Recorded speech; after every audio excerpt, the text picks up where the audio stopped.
Welcome, ladies and gentlemen, to another edition of the DFS Report. It is finally Friday. It's March 28th. Hope everyone's having a fine Friday afternoon. Zach, we have a lot of Nation Gear gift cards to give away on today's show. We are going to be giving away 3 gift cards because earlier in the week I missed a couple of hat tricks. Nobody picked those hat tricks, so we're going to raffle those off to anybody that submitted hat trick picks. And then we also will give away $50 to anybody that drops a comment in the live chat during today's show. So, Zach, we got a pretty nice 6-game slate to finish things off. How are you feeling today after a day off yesterday? Yeah, feeling all right. Feeling refreshed, a little bit recharged here. It's been tough sledding in these NHL DFS streets for me here lately. So hopefully can get a nice win tonight on this Friday and go into the weekend feeling good. Peter feels the same way. Horrible week thus far. Hopefully Friday has something to offer. Yeah, should be fun. But okay, let's give away the first 2 gift cards. So again, at the end of every show, if you're new to the DFS Report, we do a hat trick pick challenge. Anybody that wants to participate just has to drop a hat trick pick in the comment section of the video on YouTube. And if your player scores a hat trick, we get you a $25 gift card to Nation Gear, so you can pick up some daily Faceoff swag. If a player scores a hat trick that nobody picked, we'll just raffle it off to anybody that submitted a pick. So that happened on Tuesday and Wednesday. We got 2 $25 gift cards to give away. So let's give away the first one here. From Tuesday's slate, we will give away a $25 gift card to Peter B. Congratulations, Peter B, on the $25 gift card to nationgear.ca. So, Peter, get in touch with me either via Discord or via Twitter, preferably, and we will get you hooked up with that. And let's get to the second of the 2 giveaways for Wednesday's hat trick pick. We got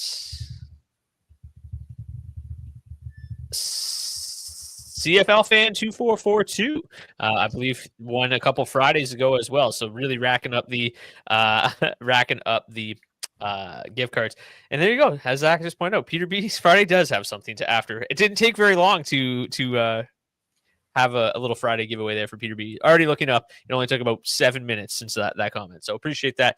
So yeah, if you want to participate in today's hat trick pick challenge, make sure you're thinking about who you want to pick throughout the show. And comment in the comment section of the video on YouTube. And we'll give away $50 to anybody that drops a comment in the live chat, excluding Zach a minute ago. Let's get to today's starting goalies. We got Elvis Merzlikins getting the start for the Columbus Blue Jackets. Likely going to see Kevin Lankinen for the Vancouver Canucks. And I actually thought Lankinen was confirmed, but no, he's just likely. Frederik Andersen. Likely to get the start for the Carolina Hurricanes is going to be Sam Montembeault for the Montreal Canadiens. You got Sergei Bobrovsky getting the start for the Florida Panthers. It's going to be Karel Vejmelka. What is this? I think it's like his 16th consecutive start, if I recall. 16th consecutive start. Obviously, last night did not go very well for Vejmelka, but he'll be back between the pipes tonight in Florida. Connor Hellebuyck gets the nod for the Winnipeg Jets. It's going to be Jake Allen for the New Jersey Devils. And then in the late games, you got Spencer Knight likely to get the nod for the Chicago Blackhawks. Unconfirmed who we see from both Vegas and the Rangers at the moment. John Gibson gets the start for the Ducks. Let's dive right into tonight's slate. The Columbus Blue Jackets, Vancouver Canucks. We will start there. The Blue Jackets are minus 136 home favorites. They have a 3.1 implied total, 2.7 implied total for the Canucks. A lot of money coming in on the under today on this game. And you could kind of see why. We'll bring up the team trend charts here to make it a little bit bigger so everybody can see it. The defense at 5v5 for the Canucks continues to be really, really solid.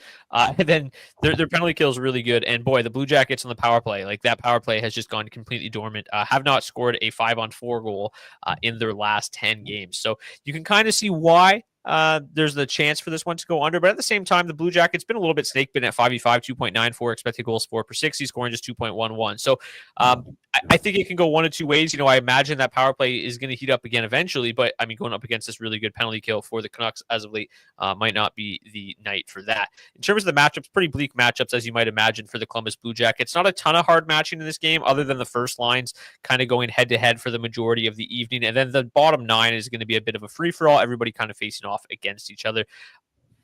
I've really only been interested in playing Vancouver 1 from the Canucks side of things. Pius Suter, Quinn Hughes mini stacks have worked well for me this week. That line's got a pretty decent matchup going head-to-head with Columbus 1. Columbus 1, though, above average defensive metrics, so it's certainly not the best matchup ever. And then Vancouver 1, really not a whole lot to speak of. It's basically been Pius Suter just because, from a pure value perspective, he's up to $4,800. So that value is starting to get zapped a little bit. But let's start on the Vancouver Canucks side of things here, Zach. They're the underdogs in this one.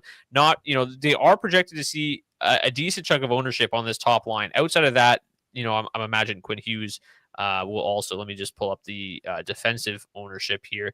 Quinn Hughes also projected for about 10%. So the top line and Quinn Hughes both projected to see a fair amount of ownership in this one. Are you interested in getting back to the Vancouver Canucks tonight, or are you kind of with whoever was piling money on the under here? Yeah, I'm kind of okay getting to a little bit of this Vancouver side of things. They're playing really good hockey right now, right?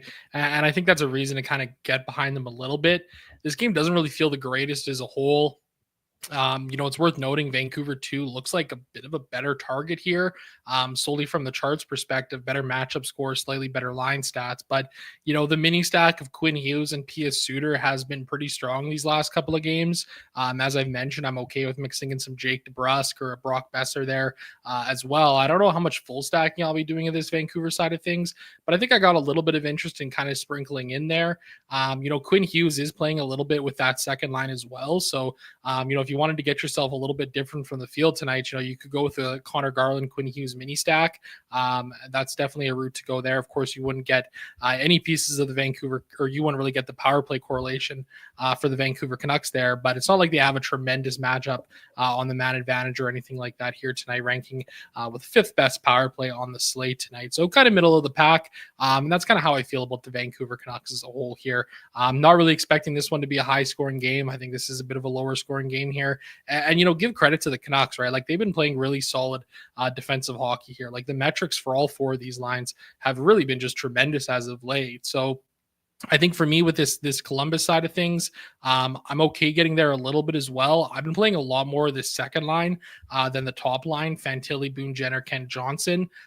Doesn't look like it's a great spot for them here tonight, though. So I'm not really sure what I'm going to do with this Columbus side of things. But from the Vancouver perspective, probably solely interested in that top line. If I was building 20 tonight, I might have a little interest in that second line too. Over their last 10 games, Quinn Hughes leads the way with 12 DraftKings points per game. P.S. Suter's second on the team with 10.5 DraftKings points per game. Then you get to Atu Ratti, who's only played 2 games, but 8.6 DraftKings points during that little stretch. He's been called up. Then the next best forward is Connor Garland at 8.3 DraftKings points. So there hasn't been a lot of goal scoring. They've been doing, they've been playing pretty well, but they're just more reliant on that defensive side of the game coming through. So I agree. Probably not a ton of exposure here for Vancouver. A little bit of that first line. The Blue Jackets are interesting, right? Like this is a team that was the highest scoring team in the league for a lot of the year. The goals have dried up a little bit as of late. As I mentioned, maybe a little bit snake bitten at 5v5.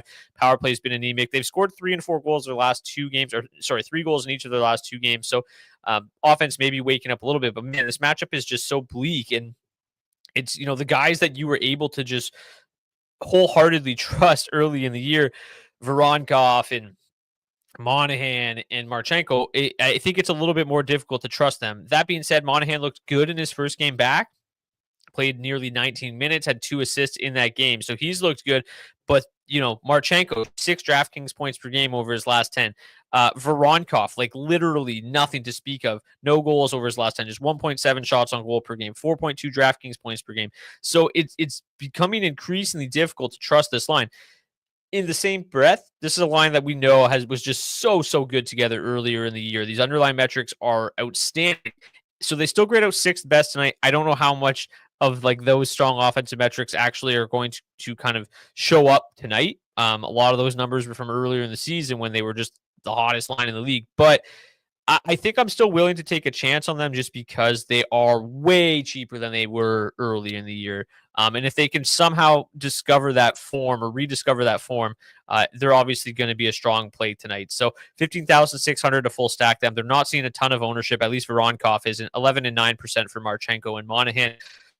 Obviously, Zach Werenski still a strong play on the blue line. No surprise there. He projects to be the highest owned defenseman on the night. He's also projects to be the best defenseman of the night. But $7,500, bit of a steep price to pay, especially with this Canucks penalty kill being as dominant as it's been. So again, I'm probably steering clear of this game for the most part, but I don't mind getting about 5-10% on either top line, and that'll probably be the extent of my exposure.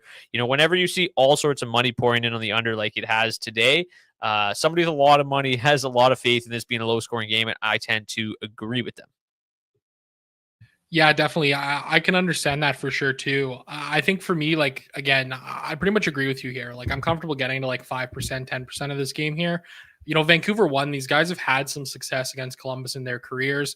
Jake DeBrusk, 9 goals and 14 points in 16 games played. P.S. Suter, 4 goals and 9 points in 16 games. And Brock Besser, 4 goals and 9 points in 10 games. So I think count me in on this Vancouver one side of things. I think that's a spot that I probably feel the best about here in this game. But I don't hate the idea of mixing in a little bit of this Columbus side as well. For me, I think I might go through to Columbus too.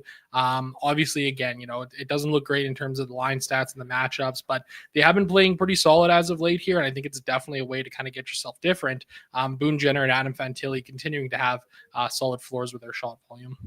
Yeah, Fantilli's been, outside of Werenski, probably their best player over the last couple of weeks, last couple of months, maybe even. But yeah, these underlying metrics definitely scare me a little bit. So I'm going to probably trust the charts a little bit more and just stay away. And if they burn me, I'll just yell at the charts, and I can't really blame myself. So that's the route I'm going to go here. Let's get to game number 2. We got the Hurricanes and the Canadiens. Now, the Hurricanes, I mean, this is kind of becoming where it's just like they look incredible on the charts, and then the game starts, and nothing really happens. I mean, we know that they like to balance out the scoring. They like to balance out the usage. So it's always a little bit more difficult to pinpoint exactly who the best plays are from this team.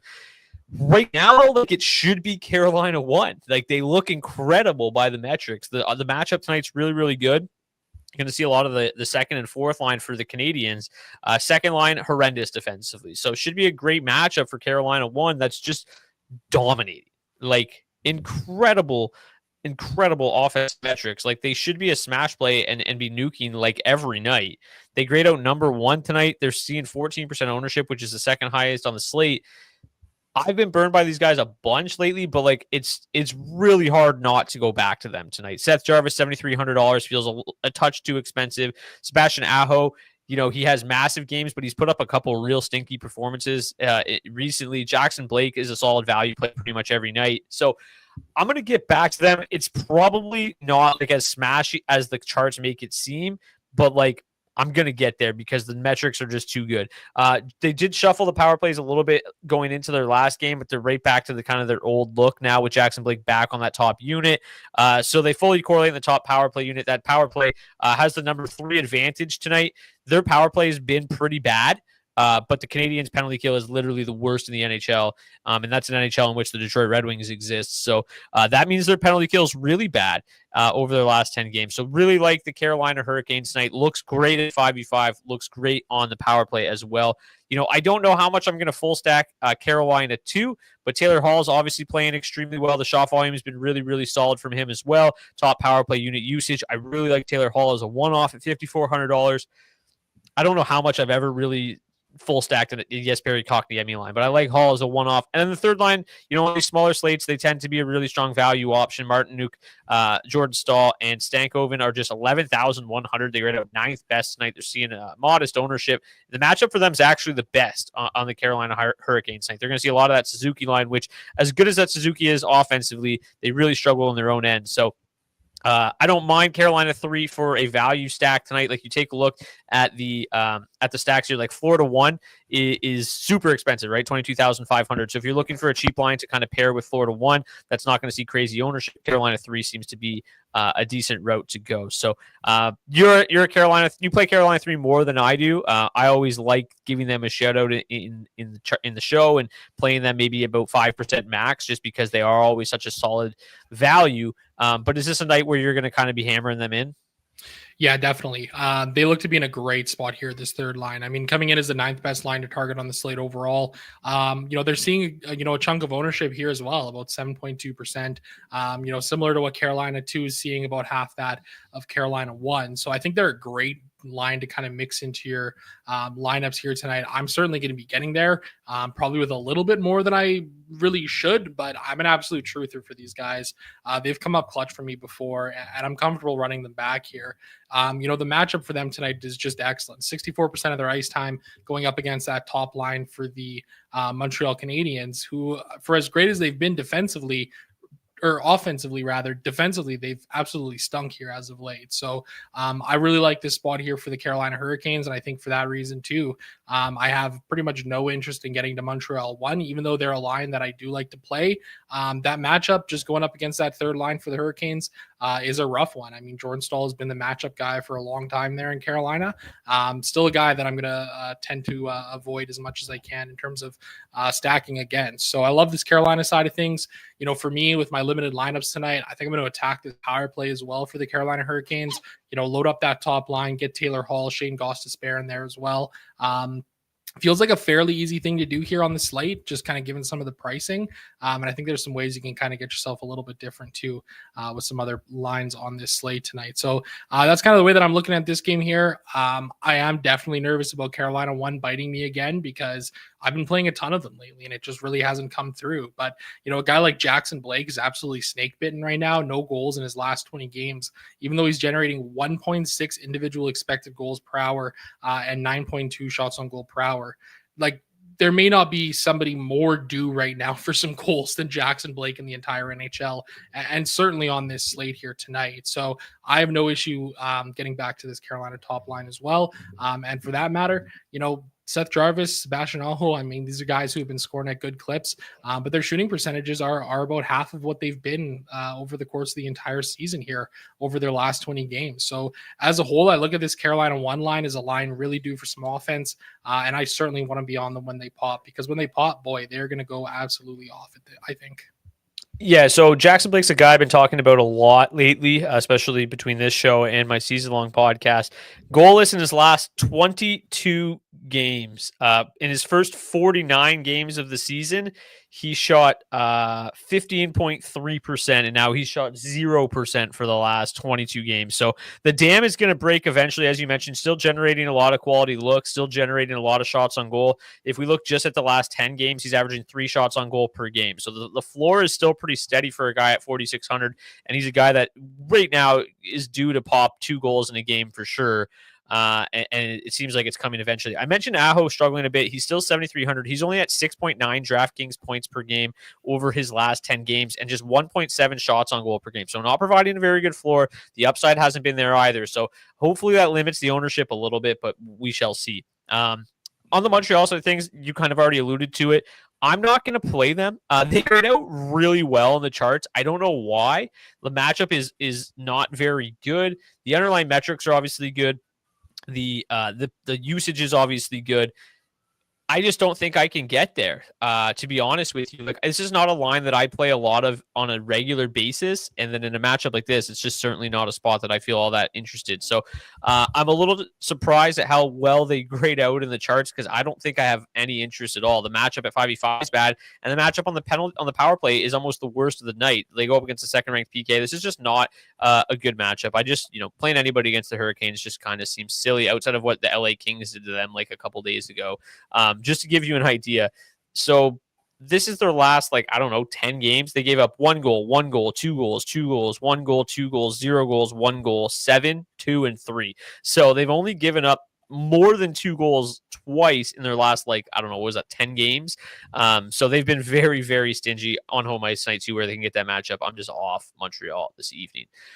Okay, Florida and Utah. Obviously, we saw Utah just get absolutely get their doors kicked in last night by the Tampa Bay Lightning. Now they, second half of a back-to-back in Florida is rough. I don't know if this is going to go very well for them. It's kind of been a trend for them as of late too, right? Like they gave up 8 to the Lightning in their last game. Before that, they lost 5-1 to the Red Wings.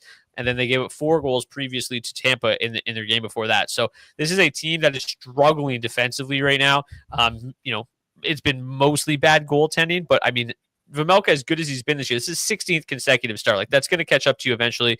Obviously, you've got him on a back-to-back as well. Like, this sets Florida up very nicely. Florida been extremely snake-bitten at 5v5 as of late. 1.06 goals scored below expected is bad, but you can credit it to their 6.1 shooting percentage. The power play continues to be really good.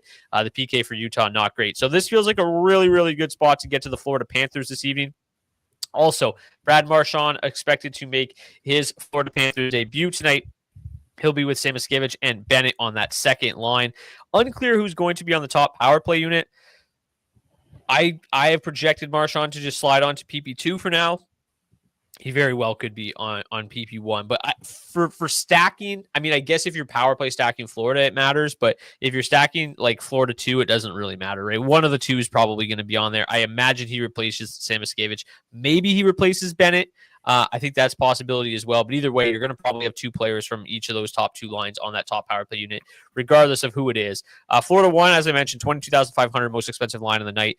As a result, not seeing a ton of ownership. I'm a little surprised by it. Excuse me, at 6.7% to full stack them.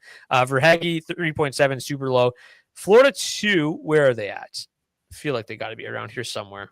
Yeah, 16th. Really, really good power play numbers, similar to their top line. Really cheap. Way too cheap. Seeing a lot of ownership here at 10%, almost 10%. Sam Bennett, 6,100. Samoskevich up to 6K, but Marchand just 5,500. Way too easy to get to these guys tonight. If you take a look at the raw projections, they project as, if you take New York 4 out of the mix because they don't actually exist, let's just delete them. Florida 2, best value play on the entire slate. So they look really, really good tonight. Definitely a line that I've played a lot of recently, and definitely a line that I have plenty of interest in again tonight. If we take a look at the matchups, not great, but we know that Utah has struggled a little bit defensively as of late, and we know that this is the second half of a back-to-back. On the power play, it's the number one power play advantage of the night. So I like getting to both these top lines. I like that power play stack option a lot. Florida's a team that I'm going to be over the field on without question tonight because they're really not seeing that much ownership. Yeah, absolutely. I totally agree with you here. I mean, I think it's worth noting, one game earlier this season between these two teams, Florida Panthers won 4-1. Sergei Bobrovsky did get that start in that game. It was kind of a weird game. Like it was, Sam Reinhart scored in the first period. Jesper Boquist had a goal in the third. Logan Cooley got one back for Utah, and then a pair of empty netters from the Florida Panthers in that game. So it wasn't necessarily one where, Florida 1 or Florida 2 had a great game or anything like that. But, I can see them coming in, maybe a little bit of fire in their bellies with Brad Marchand, making his debut. I think this is a nice little moment here for the Panthers, for Marchand as a whole. Going to be weird seeing him in a game, wearing a jersey that's not the Bruins. But I'm comfortable getting to this Panthers side of things for sure. I think they should be higher owned than they are. It really feels like the wind has kind of left the sails of the Utah Hockey Club here. They had a nice little run there in February, it felt like, where they were stringing some games together. We could consistently rely on them for some success in the DFS streets here. But it's kind of been pretty rough here this last little stretch. I just don't know if I can get there to this Utah side of things whatsoever here tonight. It feels like a really tough matchup. Feels like one where this ice is really going to be tilted in Florida's favor. So I have no issue loading up on these top two lines here. Building around the power play is certainly a route to go here tonight. Grading out with the best power play matchup on the entire slate here, third best power play over the last 10 games, going up against a Utah team with the 23rd ranked penalty kill, taking a pretty good amount of penalties too, finding himself shorthanded 3 times per game. So really like the idea of kind of building around this Florida Panthers power play. That's certainly a route that I'm going to be attacking here on tonight's slate. Yeah, you kind of mentioned it too, like not a great power play matchup here for Utah. It's a team that seems to be sputtering a little bit. I feel like they've played a ton of hockey in a short amount of time recently, obviously back-to-back tonight too. Matchups are terrible. Like even guys like Gunther and Keller and them, like they weren't able to find much success against the Lightning last night. I don't imagine they're going to find much success against the Panthers this evening. I mean, Utah 2 grades out 19th. Utah 1 does grade out 10th best. They're not seeing basically any ownership at all. So I don't necessarily hate them as kind of like get different plays, but I just don't foresee a world where Utah, it ends up being just the optimal play tonight. It just seems like too difficult of a matchup and coming in on the back-to-back here after getting their doors blown off yesterday, especially when you consider like Florida's just been sitting here waiting for them. Like they've had I feel like they've had 4 days off if I recall correctly. Let me see. They haven't played since Sunday, I don't think. Yeah, they haven't played since Sunday. So, and then Utah comes in with what? Their third game in 5 nights. So this is a tough ask. I think the Panthers are in a prime spot tonight. Absolutely love them to kind of just blow Utah up again. And that would be obviously difficult, right? You lose 5-1 to Detroit. What was it, 7-1 last night? And then a difficult matchup tonight against a Panthers team that's super well rested with Marshawn making his debut. So do you want to dive in on the Utah side of things? Like, are you interested in playing them as a different spot, or are you kind of just looking elsewhere here? I mean, I'd love to play them because I just love the vibes that Utah's had this year. But I mean, it just feels like a brutal spot. I mean, the top line has a terrible matchup here on this slate. The second line, their goal scoring has kind of dried up here as of late as well. Like, that's kind of an issue for me. Like, I'd be fine getting to some Utah too if I was 20 maxing tonight. Like a Barrett Hayton, Dylan Guenther mini stack might be okay.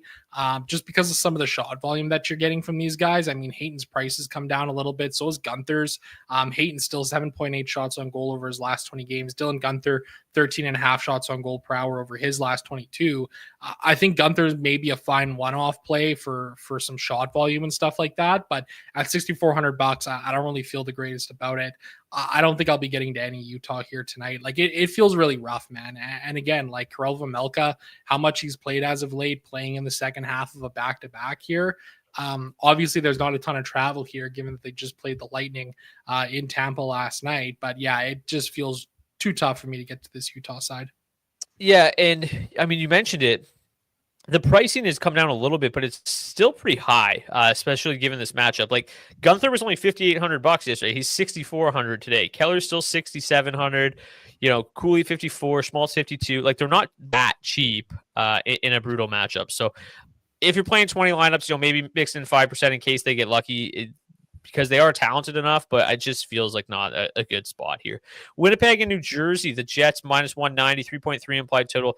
The Jets this morning was a team that I was super interested in getting to tonight because I didn't think they were going to see that much ownership, and boy, are they. Highest online on the slate. So Connor 7,500, Scheifele down to 6K. Pardon. Not sure why that's the case, but and then I follow at $3,600.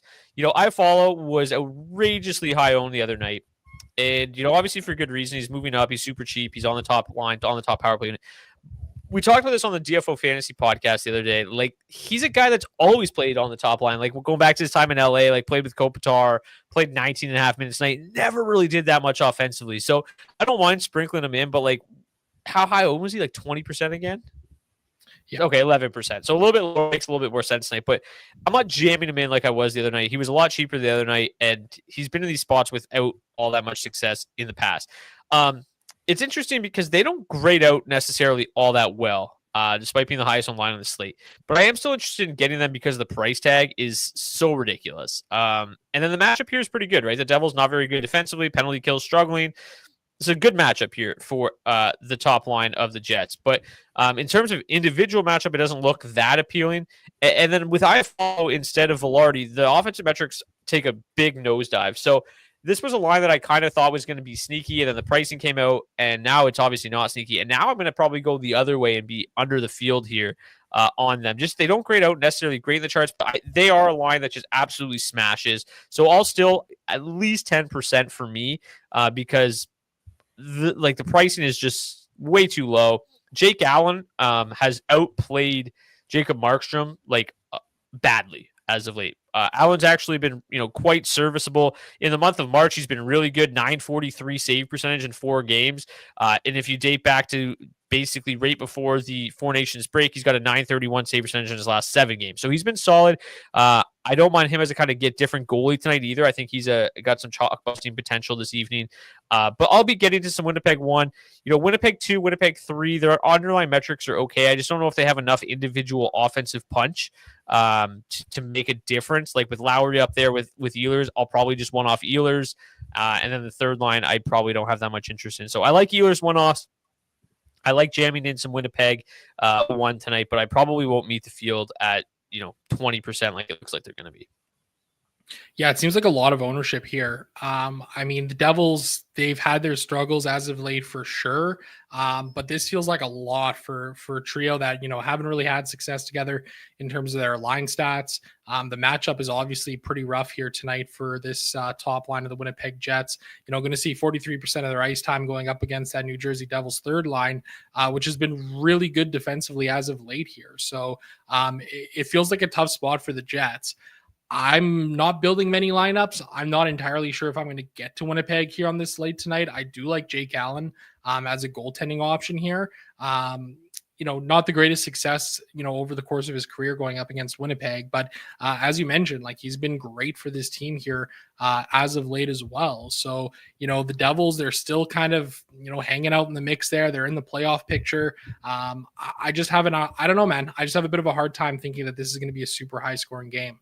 It's got a pretty low pace score, the lowest pace score of the night here as well. So I'm not really buying or not really sure why there's so much chalk here coming in on this Jets top line. I mean, I think the reason's probably just because of the fact that they're $17,100 to full stack.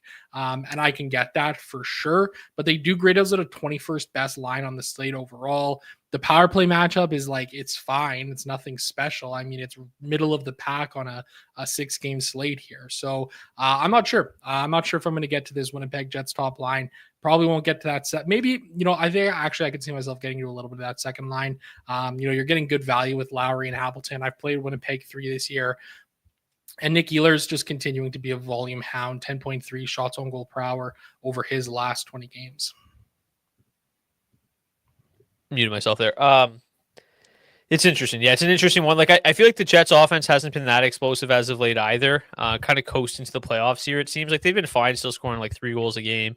But haven't seen like those smash performances as of late. Like Kyle Connor's still been really good because his shot volume is excellent. 12.7 DraftKings points per game over his last 10. Ehlers at 10.7. So those two have really been carrying the water for the Jets. But Scheifele's been lagging behind. 8.6 DraftKings points per game over his last 10, and then obviously no Velarde in the lineup is going to do affect that lineup quite a bit, especially that line individually. But Scheifele, Ehlers, both feel like Connor. They all have strong one-off potential. I really like Scheifele's price at $6K. I'll probably get to some of that top line on the Jets side of things. Pretty decent power play matchup tonight. The 5-5 matchup though is quite dreadful. The Jets are so good defensively. They're super good on the PK as well. I don't foresee myself getting to a lot of New Jersey tonight. This is a team that's really struggled offensively outside of the power play as of late.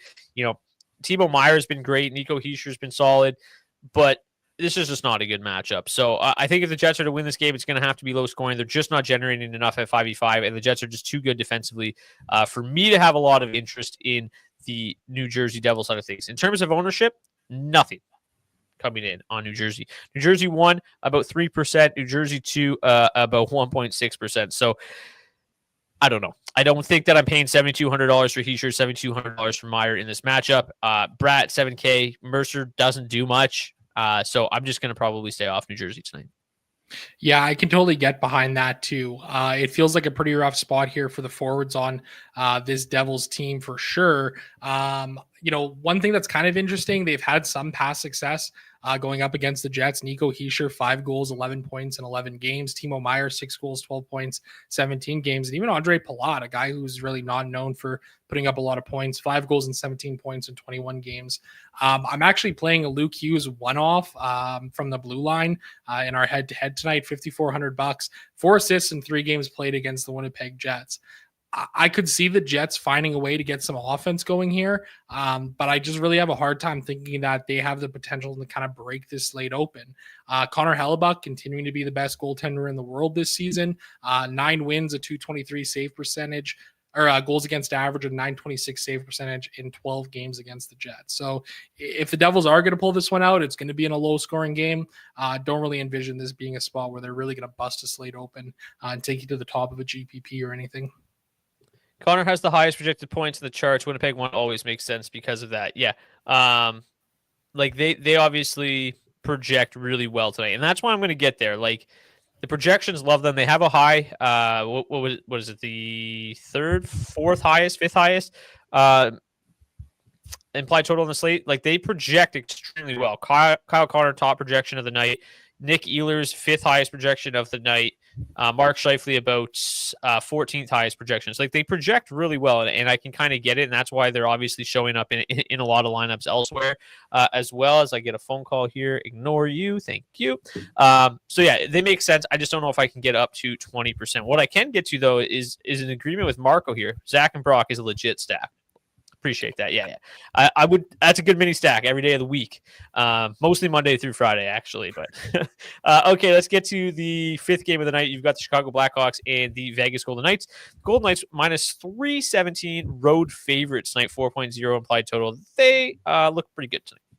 Matchups are insanely good. Not terrible on the Chicago side of things, but like these Blackhawks giving up 3.48 goals against per 60 at 5v5 and only scoring 1.56 goals for per 60. So they are getting absolutely demolished at 5v5. Their power play has not converted or has converted, but hasn't generated much. Their penalty kill stinks.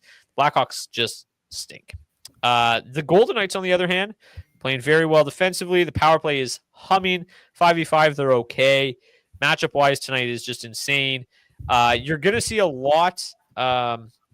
You're going to see Nick Waugh sticking with the second line. No Tomas Hertl still. No Alex Pietrangelo either. But Saad, Waugh, and Dorofeev on that second line. You got Barbashev, Eichel, Stone on that top line. Victor Olofsson, William Karlsson, Riley Smith on that third line. Third line maybe a little bit more interesting tonight than normal because they have the number 1 matchup score. So we're going to talk about all 3 of these lines because the top line grades out obviously very well. They've had a good year. All 3 of them. Barbashev, a little bit more inconsistent than the rest of or the other 3, but he's had some big games and some big DFS games. And I feel like if I remember correctly, he's really cheap tonight, is he not? Am I misremembering? He's only $4,500. So yeah, pretty good price tag there. Vegas 1 grades out as the 3rd best line to target, 19,600. Eichel at 8,500. Stone at 6,600. I have no problem full stacking Vegas 1. Vegas 2, probably one of my favorite value options on the slate, 14,300. Waugh and Saad really not seeing all that much ownership at all. We talked about it the other night. Waugh always seems to play better and step up his game and provide pretty good offensive numbers when he moves up the lineup. At $4,500 as a center, I really like getting to Waugh tonight. Sad projects really well, 4K. If you take a look at the raw projections here, I believe he's one of the best value forwards on the slate according to my projections. Like 9th best value projection on the slate. So that second line makes a ton of sense to me again tonight. Take a look at raw projections. They graded as the 3rd best, value option on the slate. The 4th best would be Vegas. So the charts absolutely love Vegas for obvious reasons tonight. The top line is pretty chalky. The second line outside of Dorofeev, though, not seeing a lot. So one way to, I think, get a little different tonight is full stacking Vegas too, it looks like. And at 14,300, super, super easy to do so. The third line I mentioned, Olofsson, 11%, $3,500. Karlsson, 5,300, 11.6%. And then Riley Smith, 4,600, 2.9%. They are seeing some ownership tonight, but again, at 13,400, super easy to get there. The number 1 matchup score on the slate, I wouldn't expect a ton because the offensive metrics are pretty bleak.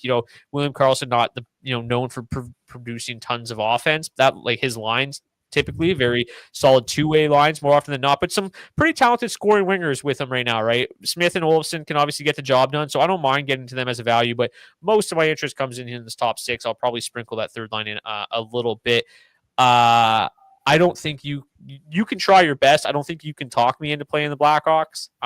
It's very rare that I just kind of cross teams off. Tonight, I've already crossed off like 3 or 4. So the Blackhawks just not generating enough consistently for me. Really bad matchup, especially if Aiden Hill gets the start. The power play matchup tonight, number 2 for Vegas Golden Knights, number 10 for the Blackhawks.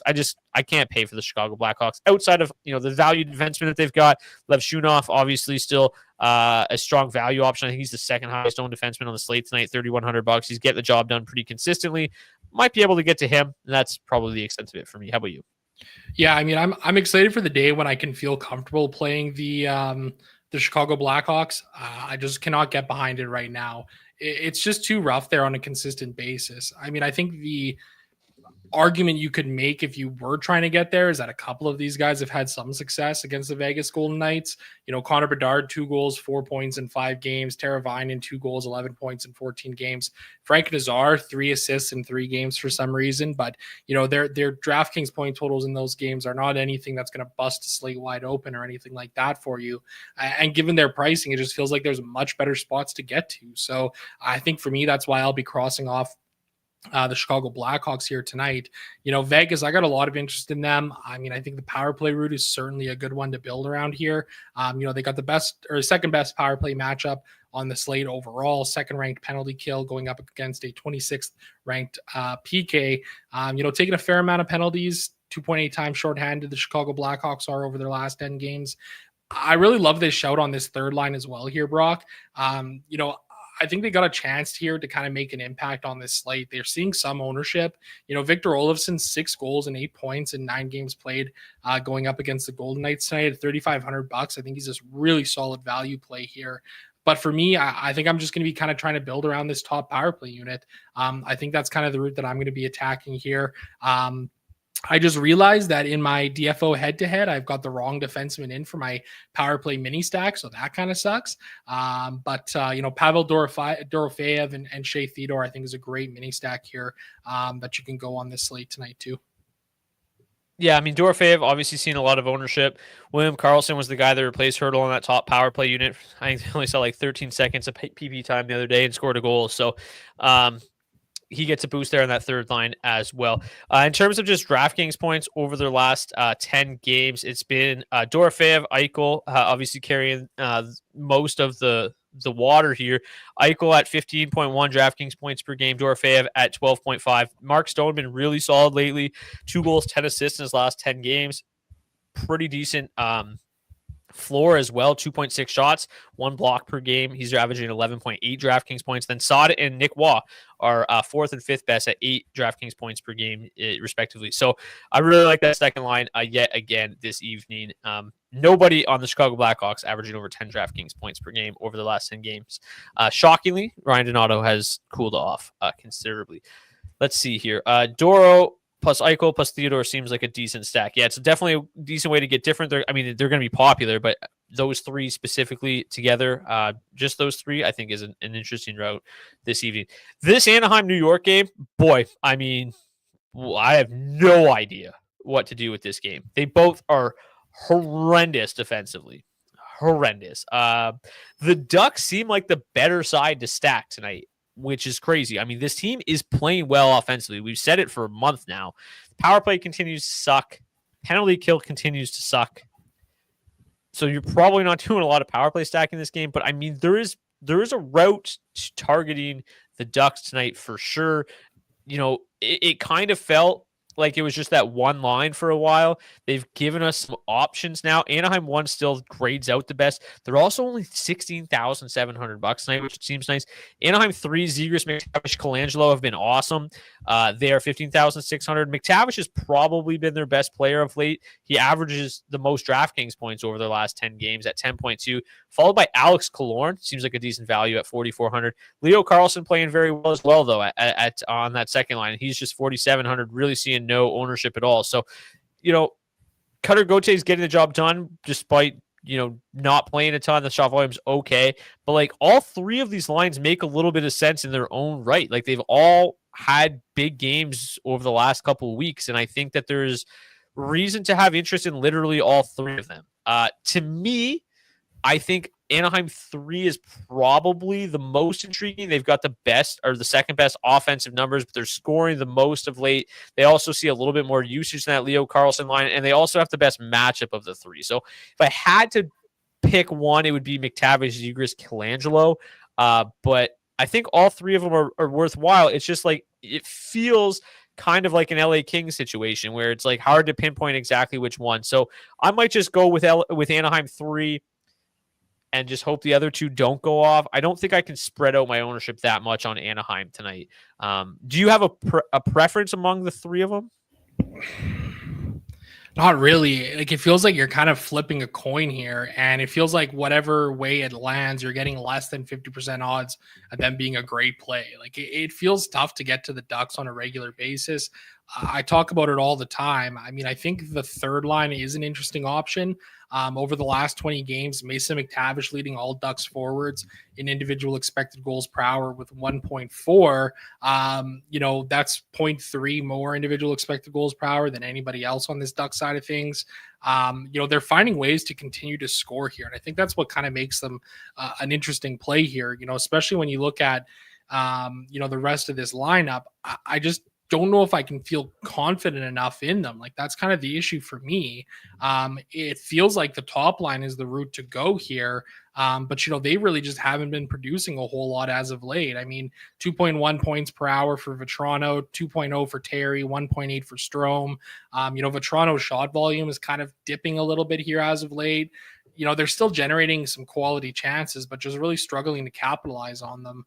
I don't really know where to go here, to be honest with you. Like, I think probably the third line and the first line would be my preferred two, with that second line being my third preferred route. I mean, Cutter Gauthier's shot volume is kind of hard to ignore, though. 11.4 shots on goal per hour over his last 20 games.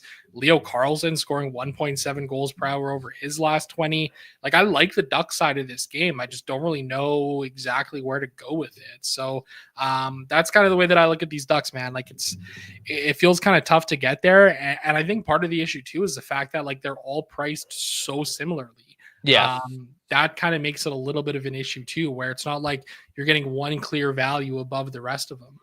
Yeah, DraftKings didn't help make a decision for us at all. It's just like, no, you guys figure this out. We don't know either. In terms of ownership, Anaheim 1 seeing about 6%.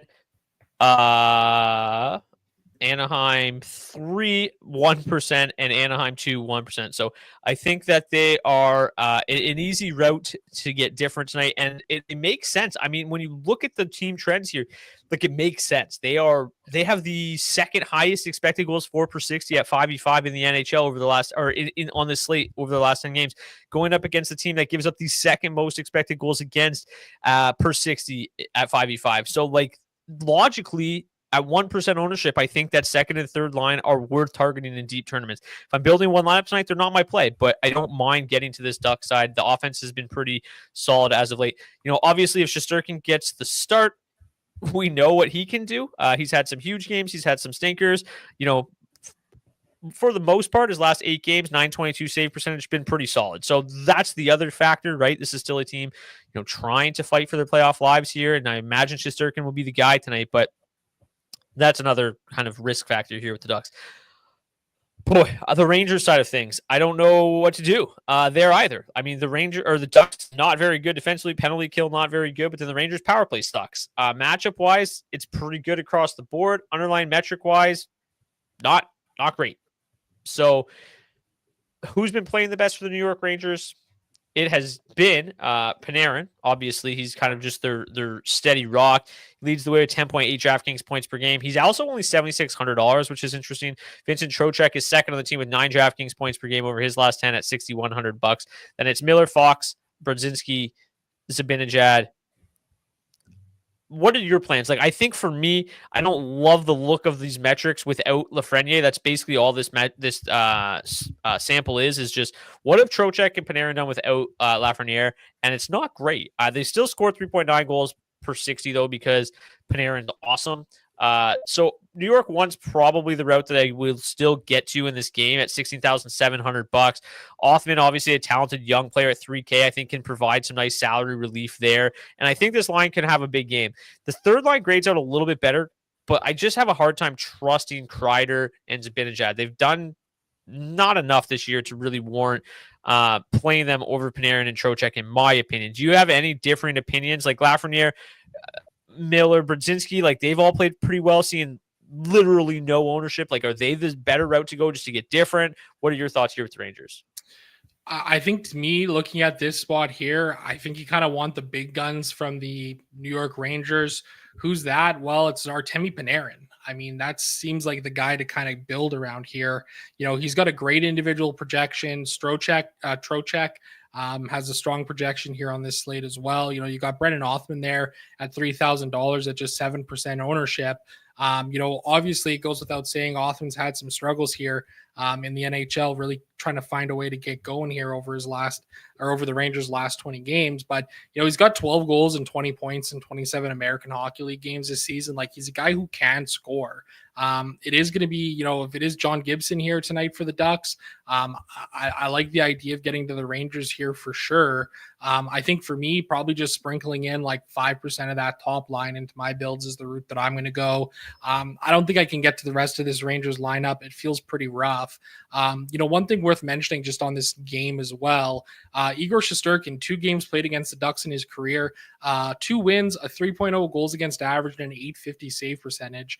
One of those games was in 2022. The Rangers won 6-4. He let in 4 goals against, 818 save percentage.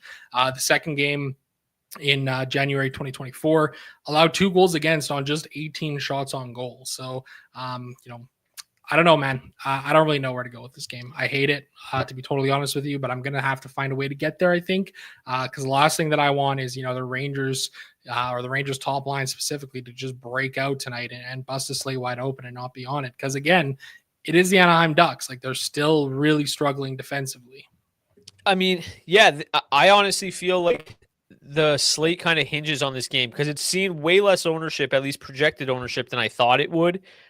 Because I think there are interesting plays, and like it's so crazy to think that we're sitting here and the New York Rangers aren't super chalky in the spot against the Ducks, but their offense is so difficult to trust and rely on. This has the second highest total of the night as well. So I want exposure to this game.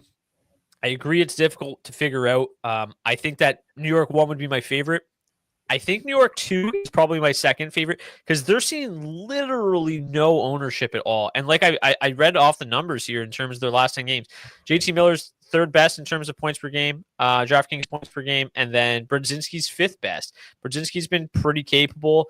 Lafreniere's been quiet, but he's only $5,200. Like with no ownership, I think that they could be an interesting play in deep tournaments. Again, one lineup, not my favorite play, but this game is crazy. Like this game feels like if you get low ownership on one of the right spots in this game, you're in great shape tonight.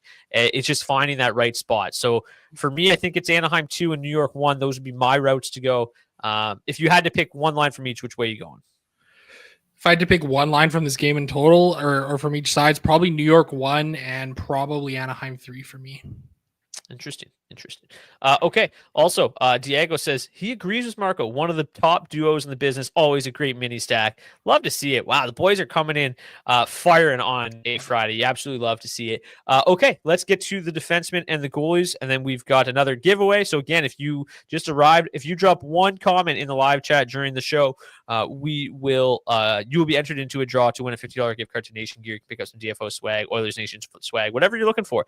Okay, defensemen tonight. Top values are Werenski, Fox, Hughes, Morrissey. The top dogs are at the top. No surprise there. Lacombe and Sandberg, 2 guys that I've played a ton of this year, look great. Sandberg's playing massive minutes with Neil Pionk out. He's been unbelievable. Still not getting the respect he deserves, just 2% ownership. I've been playing him a lot, and he's been great. Who else? Brett Pesce, I think, is okay at $3,800. Carrier's, really, really good block equity from Alex Carrier. Dmitry Orlov, if you can't pay up for Gostisbehere, correlates really nicely with Carolina 1 if you're playing them. Lev Shunov continues to grade out well. I'm fine with him as probably my only Chicago play of the night. Zellweger, PP1 still for the Ducks if you want to go him instead of Lacombe. I kind of get it. Lacombe feels a little bit safer. Marcus Pettersson's been kind of racking up the DraftKings points lately, doing it differently, right? Like mostly just with his floor, but does block a fair amount of shots. I don't mind getting to him a little bit at $3,600. Anybody else really to you? I really like Sandberg at $4,500. I think he's a solid play here tonight. I think Seth Jones is okay to get to as well. $6,200 feels a little bit pricey, but he is getting exposure on that top power play unit. We mentioned, the Panthers power play looking like a good play. For that reason, Shea Theodore as well. I think he's a solid play. Shane Gostisbehere. Like I'm going to try and build around these guys because I'm probably going to want correlation or exposure to these power play units that look like they're in some pretty good spots tonight. Dumpster diving guys, there's not really a whole lot that jumps out tonight, as solid cheap plays like Lev Shunov at $3,100. I think he's fine to get to. Beyond that, for cheap guys, like, I mean, maybe some Ethan Del Mastro, but like that feels pretty gross at $2,500. Oli Mata at 2,800, I think could be a solid play too for some block volume going up against the Florida Panthers, and Ian Cole for that reason too blocks a ton of shots. So that's kind of the way that I'm looking at some of these guys here. DraftKings points per game over their last 10. Sandberg third best, Marcus Pettersson sixth best, Philip Hronik near the top 10, Jackson Lacombe, Alex Vlasic. In terms of just floor per game, Dylan Sandberg, great floor there. Marcus Pettersson, as I mentioned, basically averaging a shot block bonus a game, which is incredible. Zellweger, Slavin have been good. I'd probably skip Savard because he doesn't play enough. Brett Pesce, Alex Carrier, Connor Murphy, Alex Vlasic, kind of rounding out the top group there of defensemen. Let's get to the goalies tonight. The highest projected goalie is Frederik Andersen against the Canadiens. Highest implied win percentage. Second highest implied win percentage is Aiden Hill, but he's not going to see enough volume to really be a difference maker. Connor Hellebuyck, not surprising, at $7,900, projects to be the highest owned goalie on the night. Really nice matchup here with the Devils. We show that the Devils' offensive struggles as of late outside of the power play. I think that Hellebuyck makes a ton of sense tonight. Really, really like him. Probably jamming him in a lot tonight. Not going to see a ton of volume tonight, not projected at least. So probably, 20% I think is fine. But boy, the rest of these goalies, man, it's kind of gross. Like, I don't mind Shesterkin. I don't know if I can get to Famelka. Like I said, I like Allen a lot as a chalk buster tonight. I think he makes a lot of sense in deep tournaments. Gibson, I think, is a decent dumpster diving option. Sam Montembeault, like, we know these Hurricanes will just rack up 40 shots and score 2 goals. Like, Montembeault could be viable tonight. Obviously a difficult matchup, but at $6,900, I'd rather play him than Spencer Knight. Who are you going with? Yeah, speaking of Spencer Knight, a guy that I will not be playing tonight. Did so against the Devils and thought I had a really big brain. It turns out it is actually rather small. So that was pretty tough. So I won't be getting there, that's for sure. I don't mind Elvis Merzlikins at $7,600. Like, I think he could be an interesting option. Probably a lower scoring game there between those two teams. Hellebuyck, obviously, he looks good. I'm going to have some Bobrovsky for sure as well. Like, I think that's a really solid play here tonight. Probably going to be keeping to some of these more expensive guys. You mentioned Montembeault. Like, I think this is an interesting play for sure. 8 games played against the Carolina Hurricanes in his career. Just 1 win, which was actually a shutout, believe it or not. But the 301 goals against average and a 912 save percentage. He's hit the save bonus of 35 plus saves in 3 of those games, and in a 4th he had 34 saves. So there's certainly a realm where, like, he can see a ton of volume, only let in a couple of goals, and still be a solid play here tonight. I mean, at $6,900, I don't mind throwing a dart on him there and hoping that the Habs just kind of keep this a lower scoring game, or that, the Hurricanes can only score 2 or 3 goals. Montembeault, there's certainly a route that I think he could be, maybe not optimal, but like a really solid value option here tonight. Yeah. Basically, anytime there's like a 7K goalie against the Hurricanes, you got to at least consider, because the volume is going to be insane if they struggle to score like they have a lot. Like, I mean, look at Saros 1 game ago, right? Like, he was awesome. He was super, super good. If you didn't have him, you were kind of crushed. It's an Elvis night. Yeah, I don't mind Elvis tonight. It sounds like the Canucks have a little bit of a flu bug going around as well, so they could be more shorthanded than they were expecting to be. At $7,600, he's played well enough. Lower scoring game there for sure. Okay. A couple other things to get to. Let's do our giveaway first. Let's do our giveaway. Random wheel. Let's get to it. We have 13 entries for today's $50 Nation Gear gift card, and here we go. Our third giveaway of the day. Having some fun here on the DFS report. It's going to be IceHawk 55. Congratulations, IceHawk 55. If you are not in the Discord, please reach out to me on X/Twitter at DFO Fantasy or at Brock_Seguin is the easiest way. If you want to join the Discord, the link is in the description of the video. That's the easiest way to get connected to me if you're not already in there. So congratulations. I'm glad we had 3 different winners. That would have been really awkward if we had like 2 guys win, because whatever. 3 different winners. Congratulations to all of them today. Okay, let's get to today's hat trick pick challenge. If you want to participate in today's hat trick pick challenge for another chance at a $25 gift card to Nation Gear, all you got to do is drop your comment in the video on YouTube, and we'll give away $25 if your player scores a hat trick. And as we mentioned at the top of the show, if nobody picks the player who scores a hat trick, we'll just raffle it off to anybody that submitted a comment. So you could just pick literally anybody and still have a chance of winning, even if you get it wrong. Somebody pointed out in the chat earlier, I'm not sure, I can't remember exactly what it was, but they said, we obviously just suck at hat trick picks because we're just raffling them all off. But that's why we do it, because they're rare. So 2 in 1 week is kind of fun. Zach, I hate to break it to you, but I won the last head-to-head again. So I am just taking off. But my hat trick pick, boy, I had a good one. Oh, I'm going to go with Jackson Blake. The dam is breaking tonight. It is Jackson Blake's time. I love it. I think that's a great play. I like that option for sure. You know, we call him Pavel Doroflorev, but tonight it's Pavel Dorosealingov. He's getting a hattie tonight for the Golden Knights. Jesus. Well, that is the perfect segue into today's daily face-off, our head-to-head lineup challenge, because if they both score a hat trick, you are screwed yet again. Because I have... So I just went with the full Florida 2-stack, Bennett, Semiskevich, and Marchand. And then I just mixed in some of my favorite value options with some correlations. So Scheifele, Sandberg, great 5v5 correlation, both great value plays tonight, in my opinion. Also went with the Blake Orlov stack. Obviously, they correlate nicely at 5v5. Blake scoring a hat trick tonight. And then I won off Dorofeyev at $5,800. So I think that this lineup has just a tremendous floor. Obviously, it's really got some good score. Ceiling as well when they all score hat tricks tonight. But for a cash game type build like we've got as a head-to-head here, I really like the floor. A lot of shot volume on this squad. Connor Hellebuck between the pipes. I mean, I think you're in big trouble again here, Zach. Yeah, I think I might be, especially because I put the wrong defenseman in on my lineup, so that's a great feeling. So for me, I wanted that Florida 2 line. They're just such a great value option here with that shot volume, like you mentioned. So we got Sam Bennett, Brad Marchand, and Mackie Samiskevich. Mentioned really liking Carolina 3 here tonight. So we got that Jordan Stahl, Logan Stankoven mini stack.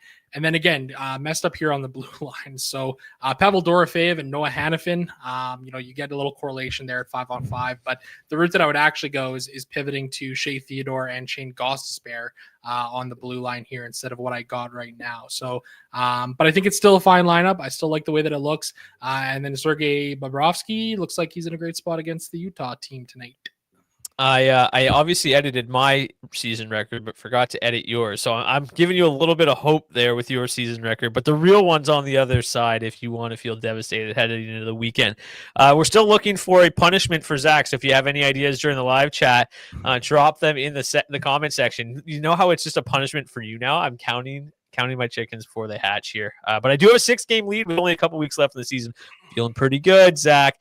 That's going to do it for this edition of the DFO DFS Report. Thank you guys so much for tuning in as always. Just smash the like button if you're watching on YouTube. Really helps us grow the show. Helps us continue to bring all of this stuff to you guys for the free price of 100% free. Hope you guys have a great Friday night. Hope you have a great safe weekend. We'll be back here on Monday. Until then, cheers. Oh, cheers. This is good. Here we go. Shesterkin starts in Anaheim. Confirmed. Breaking news at the end of the show. Love that. Thanks, Beebs. Enjoy your weekend. See you back here on Monday. Cheers.